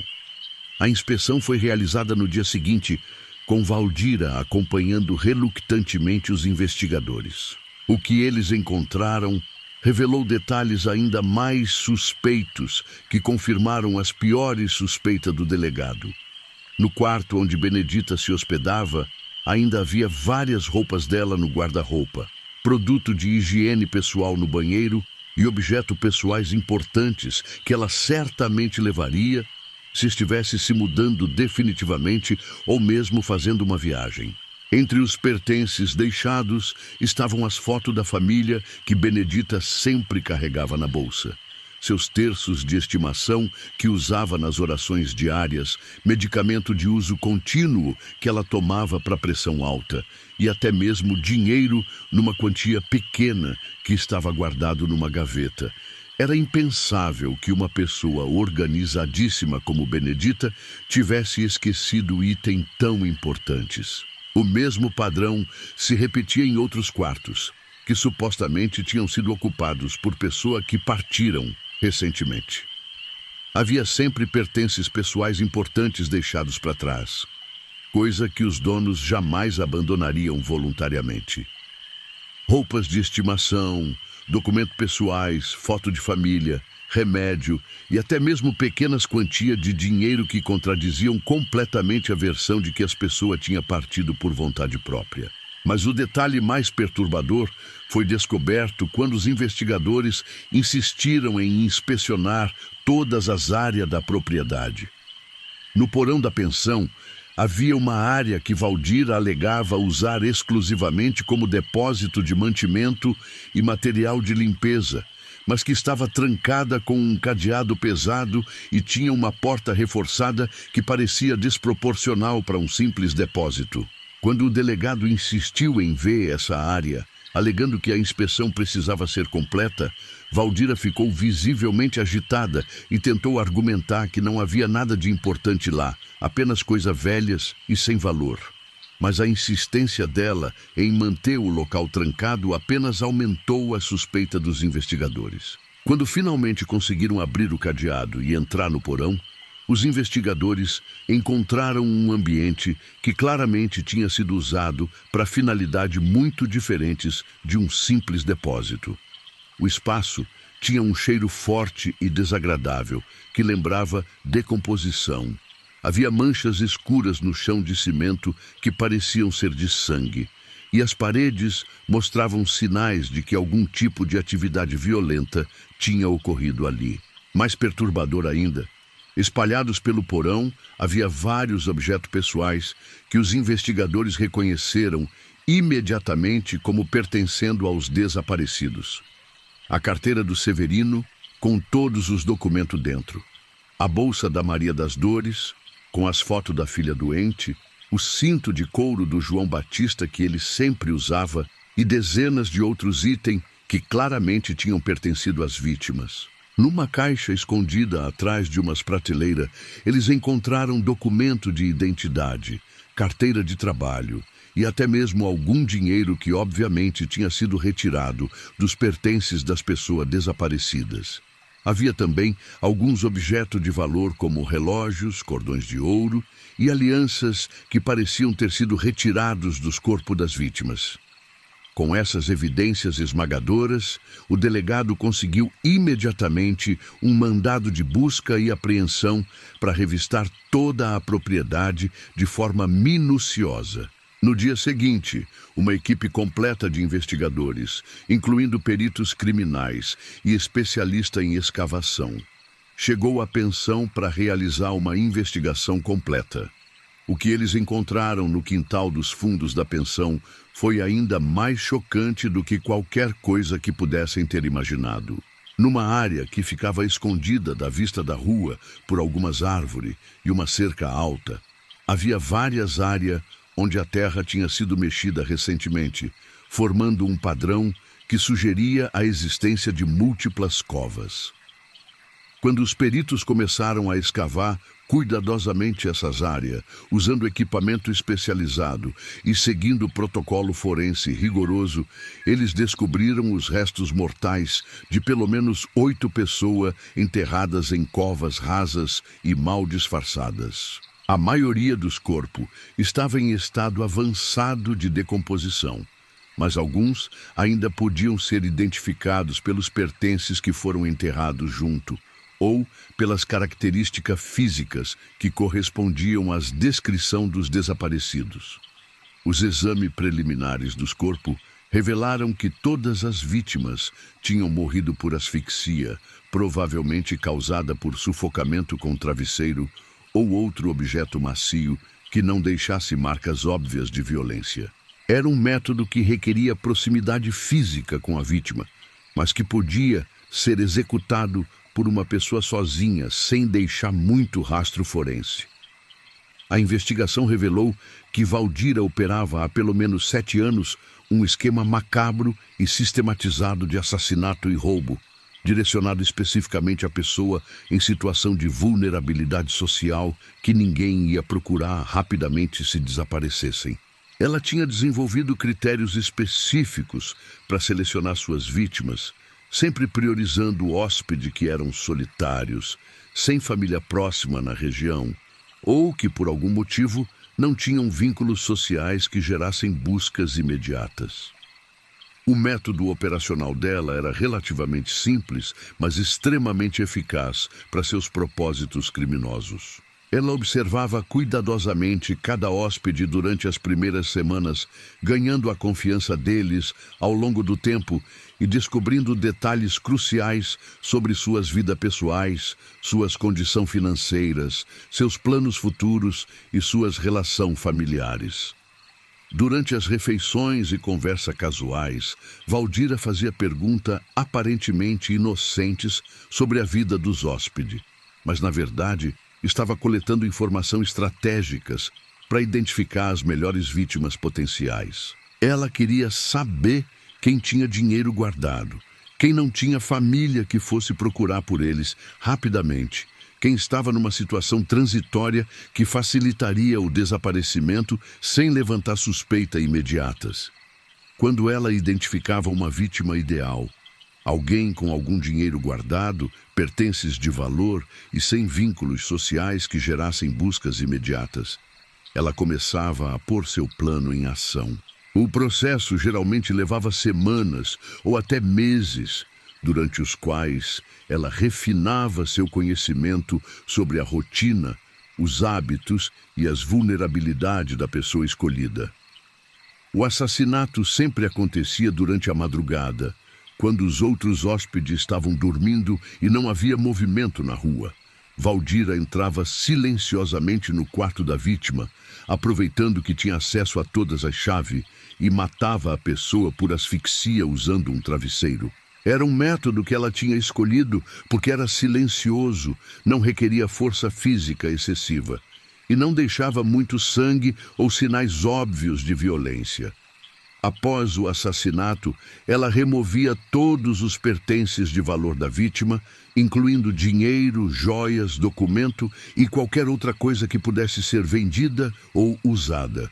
Os corpos eram arrastados para o porão durante a madrugada, onde ela os mantinha temporariamente enquanto preparava o local de enterro no quintal.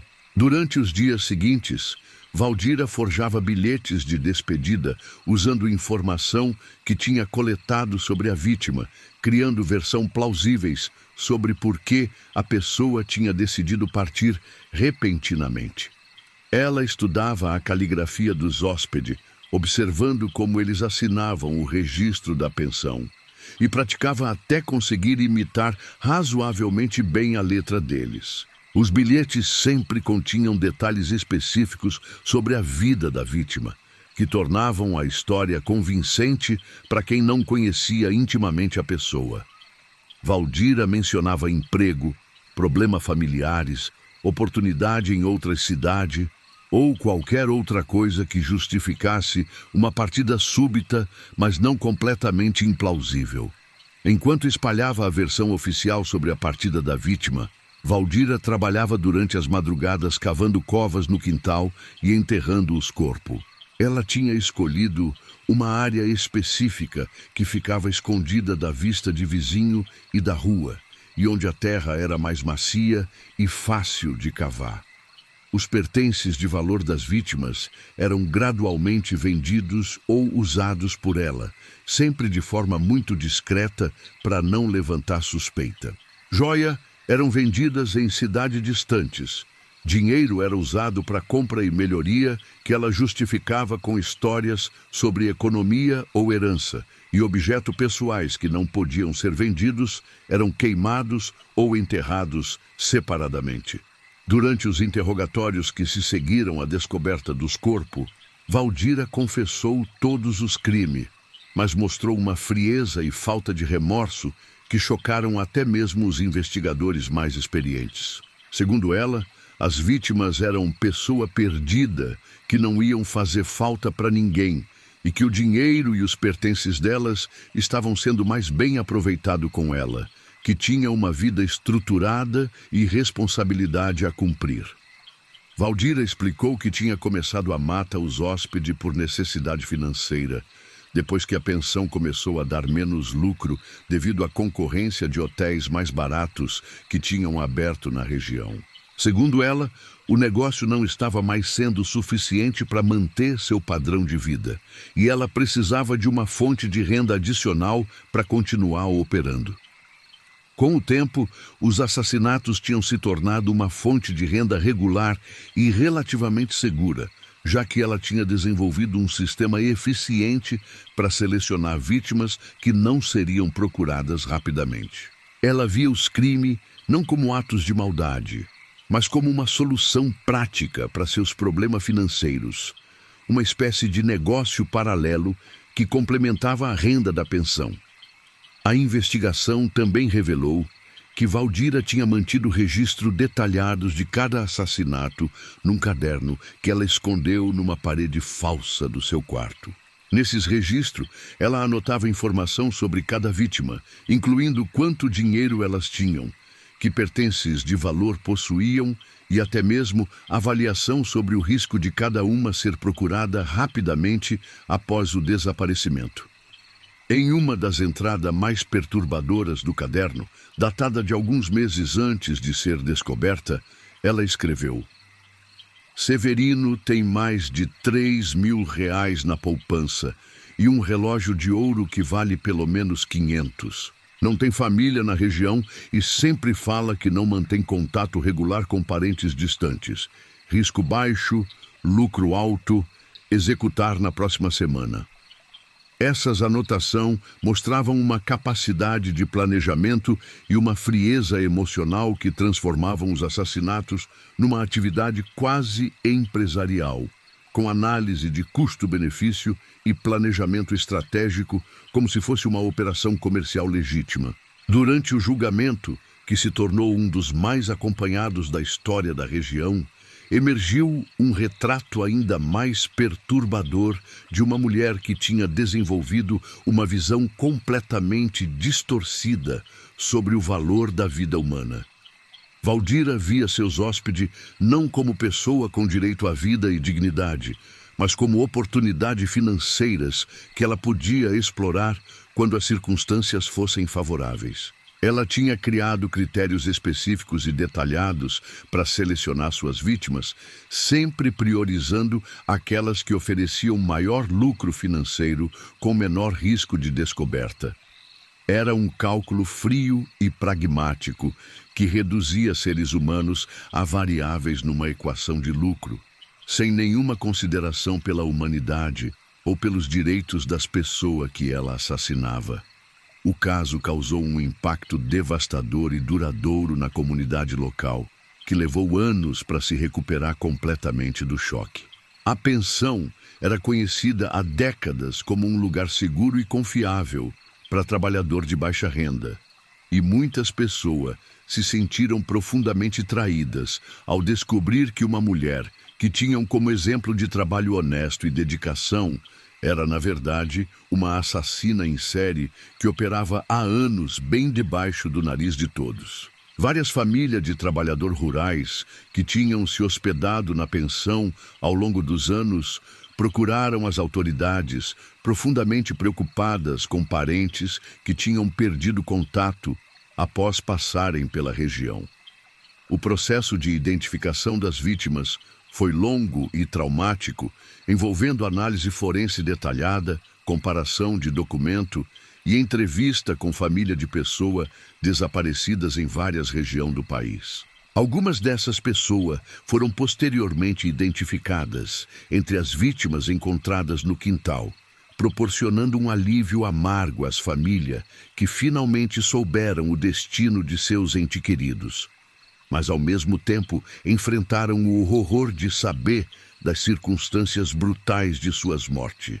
Valdira foi condenada por homicídio qualificado múltiplo, ocultação de cadáver, roubo, falsificação de documento e organização criminosa. O júri, composto por moradores da própria região que conheciam muitas das vítimas, não demonstrou nenhuma simpatia pela ré, que recebeu uma pena de prisão perpétua sem possibilidade de progressão de regime.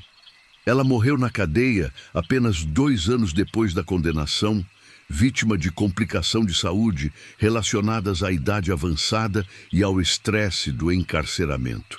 Ao final, ela nunca demonstrou remorso genuíno pelos crimes, mantendo sempre a posição de que tinha agido por necessidade e que as vítimas eram pessoas que não iam fazer falta para a sociedade. A pensão foi imediatamente fechada após a descoberta dos crimes e permaneceu lacrada durante todo o processo judicial. Posteriormente, a propriedade foi confiscada pelo Estado e demolida porque ninguém queria comprar ou utilizar um imóvel onde tantos crimes horríveis tinham acontecido. O terreno permaneceu vazio por vários anos, porque mesmo depois da demolição, ninguém na comunidade queria construir nada no local.